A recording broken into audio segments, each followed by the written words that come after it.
Hello guys, स्वागत है एक न्यू इंटरेस्टिंग वीडियो में। तो दोस्तों, पोको X3 प्रो को एक नया स्टेबल अपडेट दिखने को मिला है जिसका वर्जन है MIUI 12.5।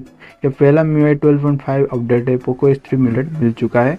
तो आपका अपडेटर में ये अपडेट आया था, आप चेक कर लेना। ये अपडेट आया है तो आप इसे अपडेट कर सकते हैं, नहीं तो मैं इसका लिंक में डिस्क्रिप्शन में दे दूंगा, आप वहाँ पर चेक कर सकते हैं। इसका चेंजेस की अगर बात करें तो बहुत सारे UI चेंजेस दिखने को मिलता है, और इसका आपको सारा चेंजेस तो आपको मैं नहीं बता सकता एक छोटा सा वीडियो में।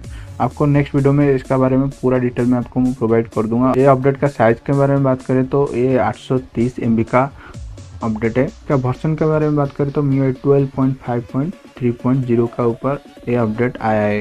तो आपको नीचे मेरा टेलीग्राम का लिंक भी दिखने को मिलेगा, आप वहाँ पर जाके भी चेक कर सकते हैं। मैं वहाँ पर भी पहला अपडेट दे देता हूँ, वीडियो छोड़ने से पहले मैं वहाँ पर भी पहला अपडेट दे देता हूँ, आप वहाँ पर जाके भी चेक कर सकते हैं। तो आज का वीडियो आपको थोड़ा सा इन्फॉर्मेटिव लगा है तो चैनल को कर देना सब्सक्राइब, और साइड में जो बेल आइकन है इसको ऑल पर सेट कर देना, क्योंकि मेरा वीडियो मिले आपको सबसे पहले। मिलते हैं नेक्स्ट वीडियो में, टिल देन बाय।